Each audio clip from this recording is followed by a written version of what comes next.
Hi, it's Vex. And today, another EDH deck tech. That's right, this deck, I actually put a poll out a long time ago before Kamigawa, and I finally got around to it. That is the deck tech for the Dragon. That's right, so slippery I can't even hold it. The Dragon has been printed in C17, Commander 17, 5 Commander sets ago. Costs 4 white, blue, black, red, green, Warburg. So 9 mana value total. That's a lot. That doesn't really matter. Legendary creature, dragon, avatar. What really matters is this ability right here, Eminence. As long as the Dragon is in the command zone or on the battlefield, other dragon spells you cast cost 1 less to cast. So now you have a permanent ramp spell in the command zone for dragons. Flying, when one or more other dragons you control attack, draw that many cards, then you may put a permanent card from your hand onto the battlefield. Any permanent card, including dragons of course, and 10/10. Too bad it's not 11/11 with a 2 damage or 2-time attack commander damage kill, but 10/10, 3 attacks. I know it's kind of weird, but the Dragon is mainly to just sit in your command zone and be that permanent mana rock for dragons. It's very obvious what this deck is trying to do.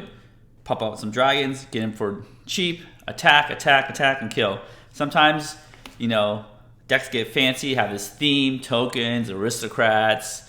Here, we're all about tribal dragons. Put dragons down, put more fatties down, attack with dragons, kill opponent. Simple, right? Before I get into the deck tech, I want to mention that you gotta have some tokens. This doesn't have a lot of tokens, so only 4. 2 different size dragons, 5/5 and 6/6. And I also have the deck list in the description below, along with my TCG player and Channel Fireball player affiliate links. You want to check that out? All right, let's get to the deck tech. Remember, Dragon does make everything cost 1 less, like Nicobolus the Ravager does cost 3 mana, so you can play Nicobolus on turn 3, which is really, really cool for this deck. Okay, so these dragons are called the damage and destructive dragons right here. Do a lot of damage, destroy things, destroy people's faces, destroy people's creatures, you know, all the fun stuff you want to destroy.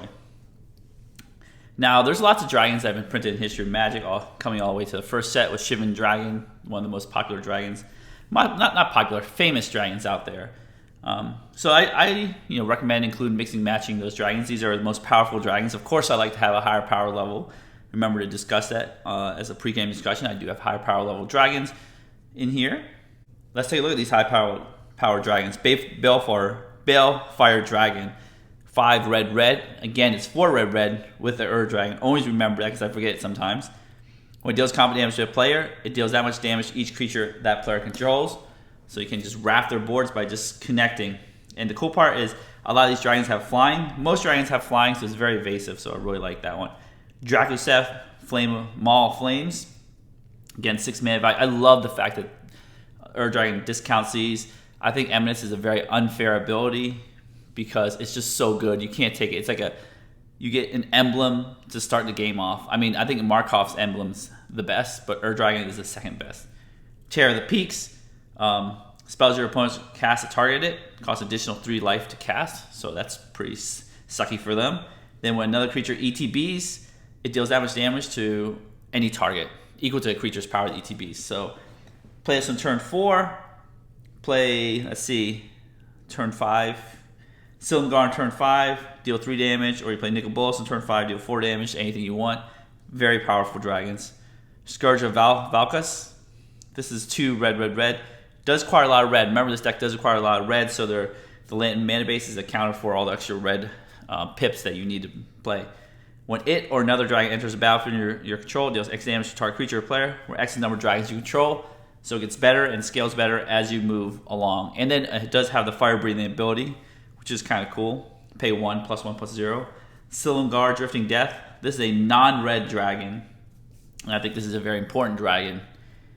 Whenever a dragon you control attacks, creatures defending player control gets -1/-1 until end of turn.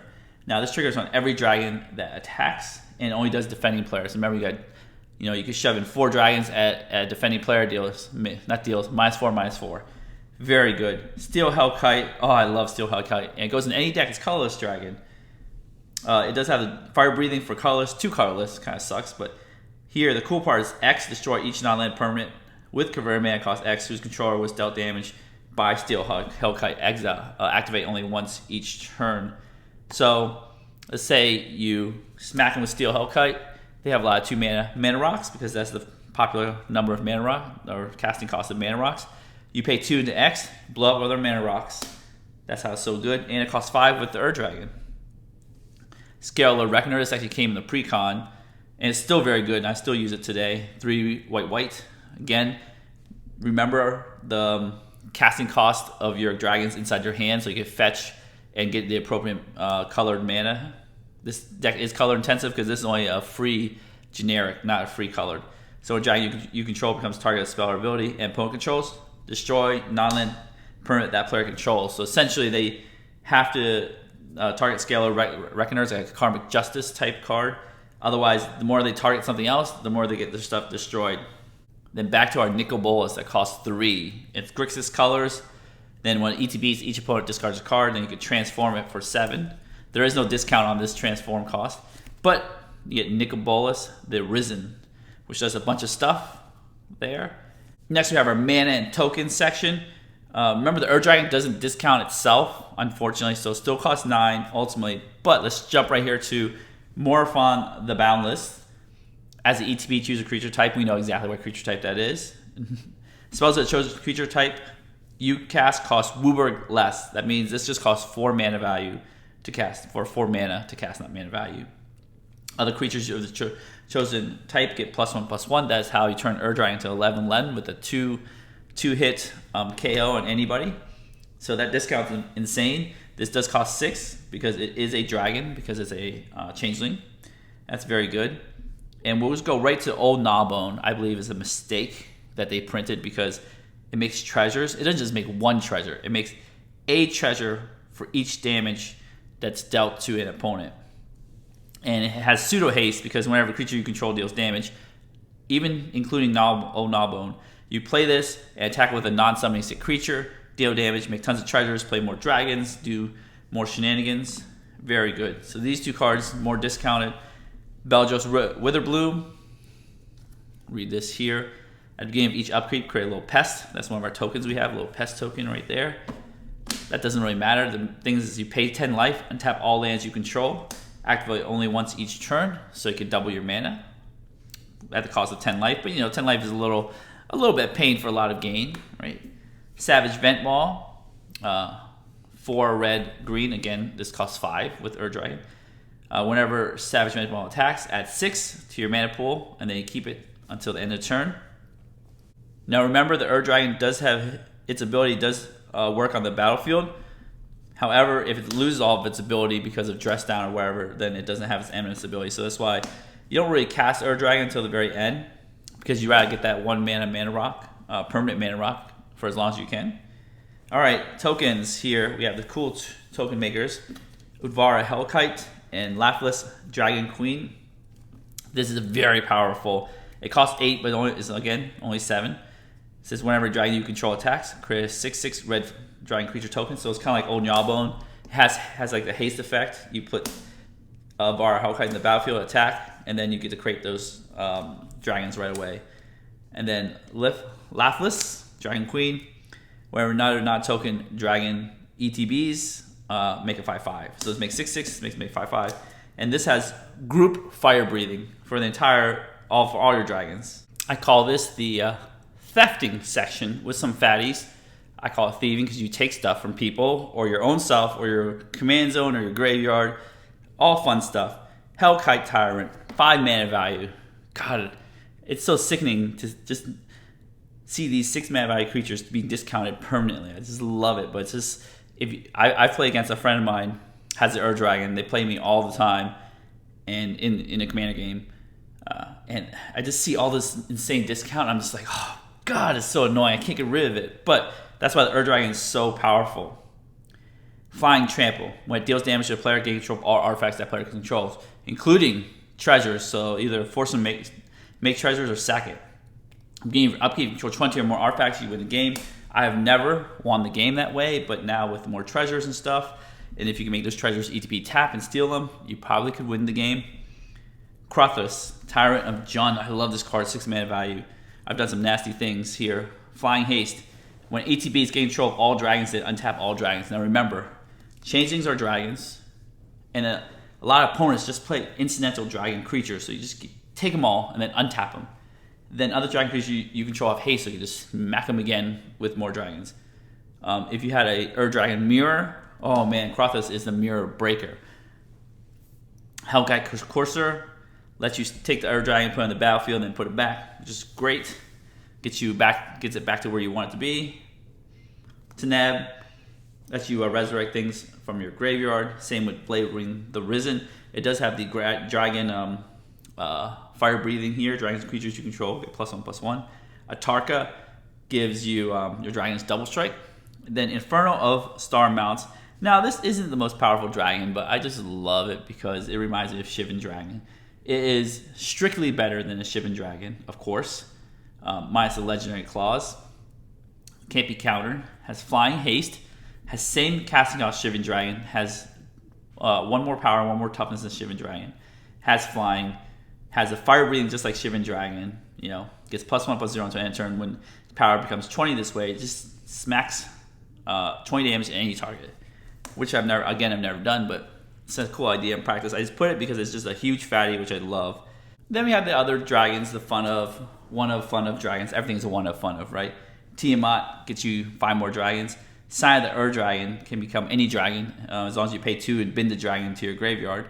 Okagachi, right here, Wooburg can be discounted with our friend Morophon. The one generic doesn't matter. Flying Trample, when it deals combat damage to a player. I love when it says when it deals combat damage to a player and it has Trample. It makes it so much easier. If that player attacked you during their last turn, exile target permanent, non-land permanent that player controls, so it's a little revenge for you to do. Dragon Lord Jamoka. This is one of the rare ways to gain life in this deck. Can't be countered. I love that text. Flying Lifelink. Your opponents can't cast spells during your turn. They can do it. They can activate abilities, just can't cast spells. So that is really neat. Again, 5 mana value. Very heavily discounted by Dragon. I can't emphasize how amazing that ability is. Dragon Lord Colligon. 6 mana value, but essentially 5. Flying Haste. Other creatures you control have haste. And useless ability, don't even read it. Hellkite Charger gives you extra combat steps if you pay 7 mana. That's a dragon package. There isn't like an insane large amount of dragons. Usually when you play tribal, you play a large amount of dragons or items of that tribe, but because these dragons still do cost a high mana value, we don't play that much. We play more ramp, which we'll get to. We have some of our removal spells: single target removal, Source of Plowshares, Assassin's Trophy, English on making the best of the best. Ugin the Spirit Dragon, because it's a dragon, why not? Technically it's not a dragon spell, it doesn't get discounted, but it's still a dragon. It does cool things, hits things, remove things. Sarkhan's Unsealing, which I think is a very good card in Dragon deck. People love it, play this card. Whenever you cast a creature spell with power 4, 5, or 6, that's power, it deals 4 damage to any target. When you cast a creature spell with 7 or greater, it deals 4 damage to each opponent, and each creature and planeswalker they control just deals damage to everything. Then we have the board wipes. Actually, some of these board wipes don't even wipe your creatures out, which is great. We have Earthquake and Fault Line. Earthquake deals X damage to each creature without flying, which is mostly none of your creatures. Fault Line does the same thing, but it's an instant. You have Ruinous Ultimatum, destroys not your stuff. Crux of Fate says choose one, destroy all dragon or all non-dragon. Of course, you can always choose. Just basically, might as well say choose destroy all non-dragon creatures. Again, these 4 cards avoid your stuff, and of course, Cyclonic Rift avoids your stuff too. Cyclonic Rift. These things are board wipes just in case. There are good emergency buttons just in case you need to do it. Toxic Deluge, Blasphemous Act, Farewell. Can also preserve your creatures as long as you don't choose a creature mode. Kill enchantments, graveyards, artifacts. So very good wipe and very one-sided the board wipe package is in this deck. Some card draw and protection. We have Dragon Tempest, again with the precon. It's certainly not a card draw spell, but when a creature with flying enters the battlefield under your control, gains haste. Right? That also, Team or Sensi also has creatures you control have haste. I love giving these dragons haste just to allow you to punch quick, punch hard. Then whenever a dragon enters the battlefield under your control, deals X damage to target creature or player. X is the number of dragons you control. Close to the same text as Scourge of Valkus, right there. Team or Sensi, haste again. When a creature power 4 or greater enters the battlefield under your control, you may draw a card, which is most of the dragons here, if not all of them. Return of the Wild Speaker. The cool part is you get to draw cards equal to the greatest power among non-humans you control. Imagine having the Dragon out and playing Return of the Wild Speaker. You draw 4 cards. Not 4 cards, 10 cards. Kindred Discovery. This actually came in the precon. I just like to keep it. It is a double blue spell, which is blue is a very rare color in this deck, but double blue because it's a fun of because it came in the precon. When ETB, choose a creature type, dragon. When a creature you control of chosen type enters the battlefield or attacks, which we want to do both of, draw a card. So this gets you card draw really quick, really fast. Protection, heroic intervention, Teferi's protection as usual. Some utility cards, you got Demonic Tutor. Of course, Demonic Tutor has nothing needs to be said about that. That'll get a recovery. Good mode, double face card. Soul Guide Lantern, Graveyard Hate. All right, so ramp package that we're talking about. We do have more ramp than usual. Let's count it up. 1, 4, 5, 6, 7, 8, 9, 10, 11, 12, 13 pieces of ramp.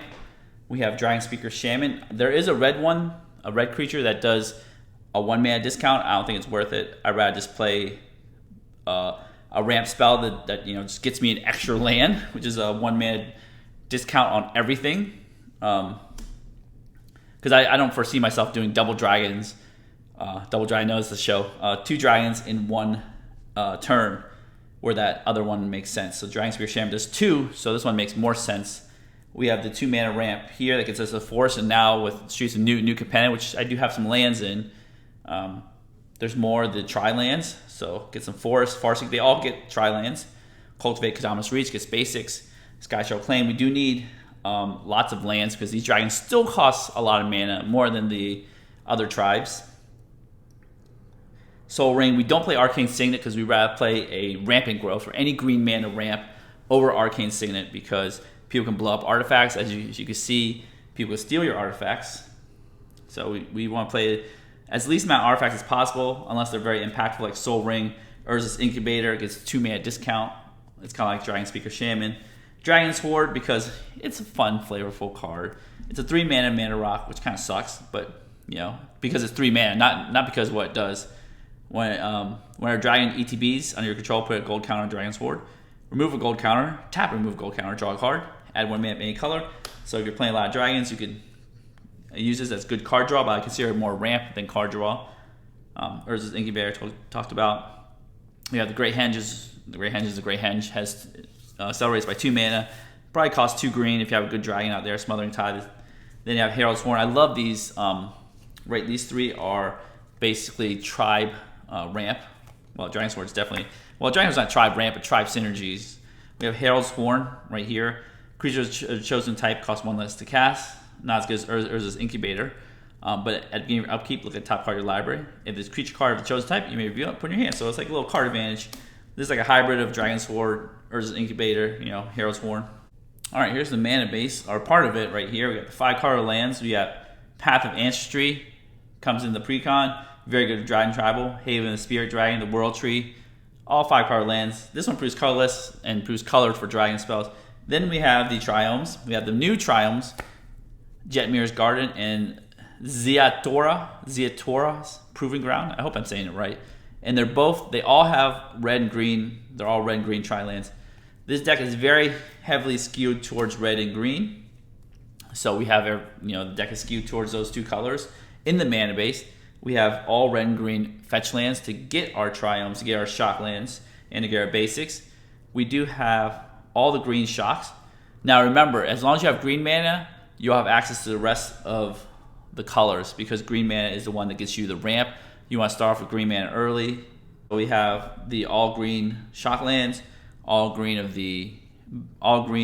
battle bond lands, including the red green one. This is the most important one to fetch out, Stomping Grounds. So if you get any of the fetch lands, always fetch out Stomping Grounds or one of the Gruul tri-lands. We have other utility lands, Vesuva, Thespian Stage, copy things. Yavimaya to make everything green, Beseju, Bajuka Bog. For the Graveyard Hate, we have the basic lands, again skewed towards red and green. We have one of each of the other ones just in case we need it, just in case we have the card in our hand. We do have a fetch mana base, so just be mindful about when you fetch what you're fetching for. Each of the fetch lands can get a green or red land, but you might need one of these basics if you're casting like Ruinous Ultimatum, you need extra planes and stuff. So just be mindful of how you fetch. Anyways, that's a deck tech. I hope you enjoy this portion. I'm going to do a little gold fishing, but before I do a little gold fishing, don't forget to give this video a thumbs up, smash the subscribe button, hit the notification bell to be alerted for new videos. And I have the deck list in the description below, along with my TCG player and channel Fireball player, and all the social links if you want to check them out. All right, we're going to shuffle this deck up, and we'll be right back. All right, we are back. Turn 1 with the Dragon. Let's see what we get. Remember, this deck is all about playing big fatties, medium fatties, and just attacking. That's right. If you're flying creatures, you want to ramp first and attack with some fatties. Of course, you have permanent ramp in your command zone right there, but who's counting that one? Okay. Here you notice we have 3 red cards, a black card, Demonic Tutor, and no red mana. But this Demonic Tutor really is a good help for that.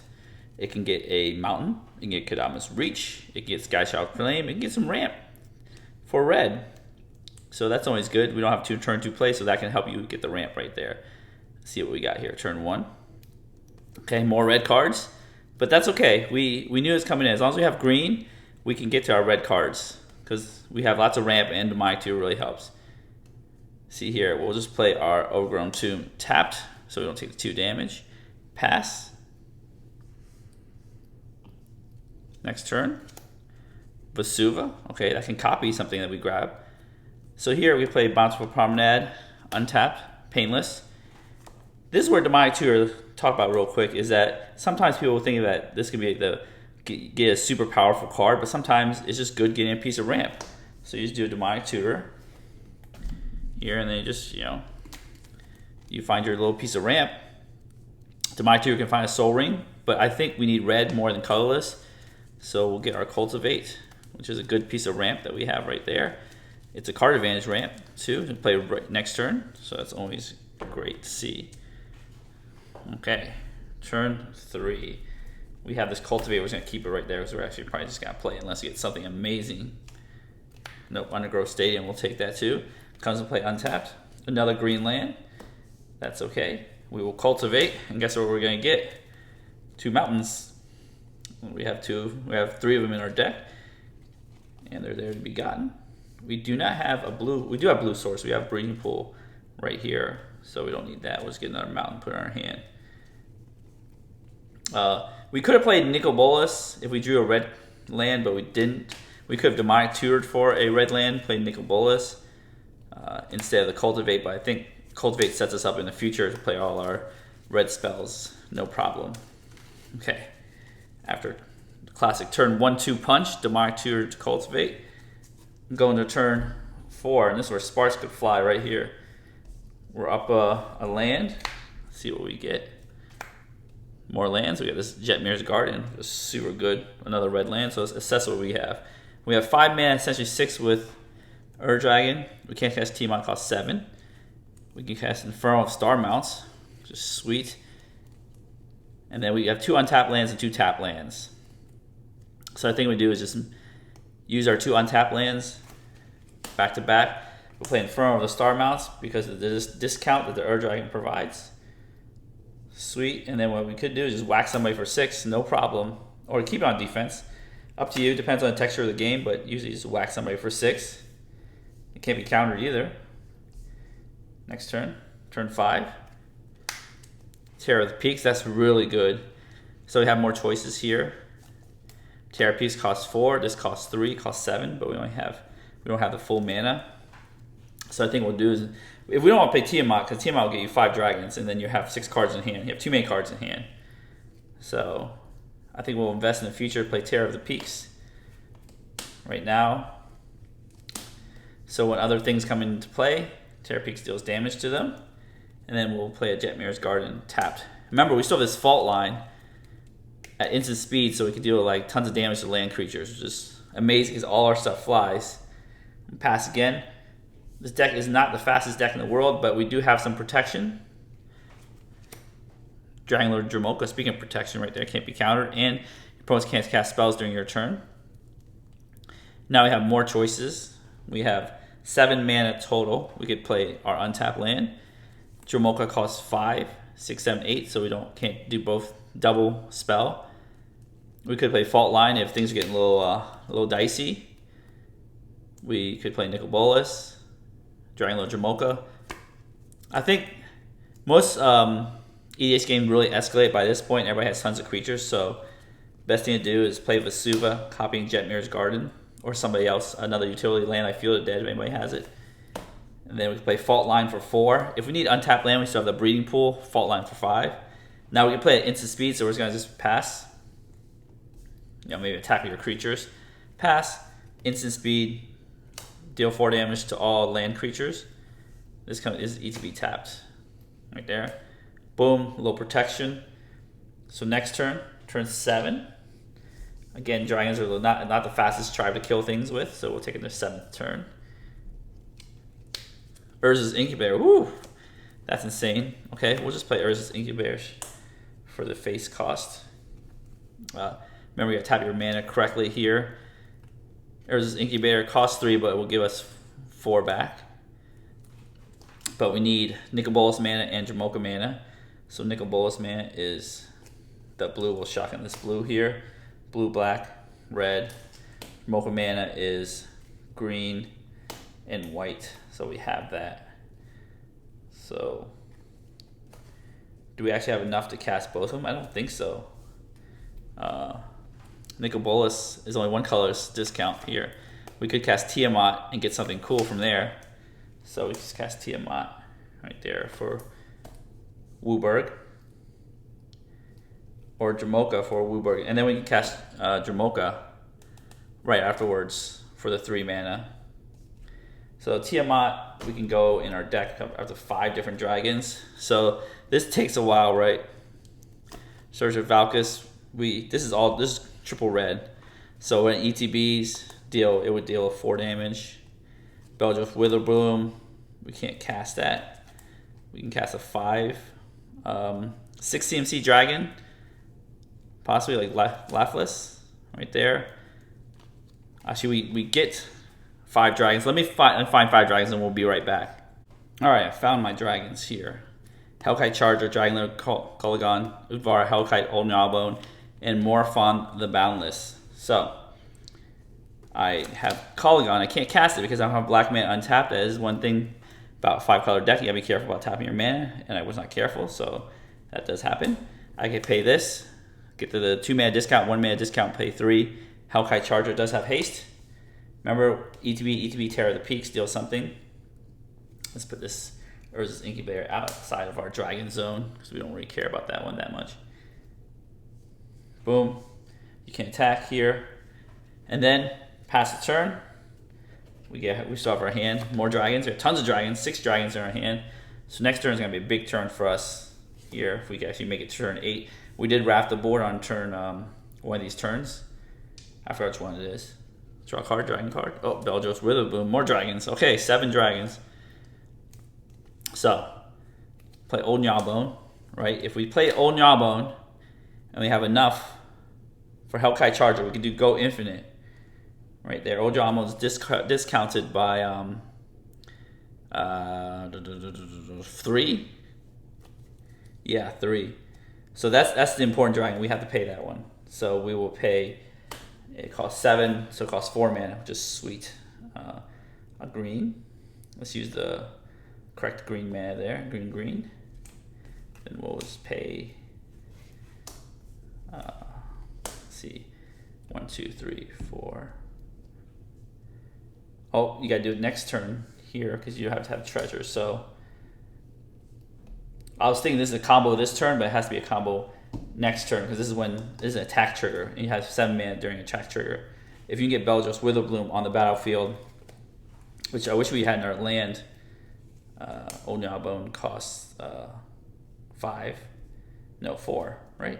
Discount is 1, 2, 3, minus 3, 4, costs 5, 6, 7, costs 4. Sweet. Okay, we can do a thing that we wanted to do is pay our Beldrill's Witherbloom right there. These are summoning sick. Remember, you can kill things with Terror of the Peaks. Things come down. We can pay 10 life, untap all the lands. Right here, what we can do is attack with Hellkite Charger, Tiamat, Infernal Star Mounts, Terror of the Peaks. And as long as we can make, right, we trigger this, right, when it attacks, you may pay 7. If you do untap all attacking creatures after this combat phase, there's an additional combat phase. Right, we'll pay our 7, 3, 4, 5, 6, 7. Pay 7, right, whenever it attacks, you may pay that if you do untap. You know, right there, all attacking creatures. After this combat phase, another one. As long as you can deal 7 damage somewhere, like Tiamat hits or connects or something, you got giant dragons, of course they're connecting. You want to keep the red mana untapped to pump up Inferno of the Star Mounts. Right there. as long as you can make a bunch of mana with old Gnawbone, you can sacrifice a treasure. Because you can get the attack again. You attack your same dudes again. Trigger again, sack treasure, trigger again, sack treasure. Bam! Infinite combats. Opponent's dead. 5 dragons in hand. How beautiful is that? Anyways, if you enjoy me goldfishing and try to figure out how to kill people with dragons, this is this video for you. But don't forget to give the video a thumbs up, smash the subscribe button, hit the notification bell to be alerted for new videos in the future. I have the deck list in the description below, along with the TCG player and Channel Fireball affiliate link. And as always, have a wonderful day.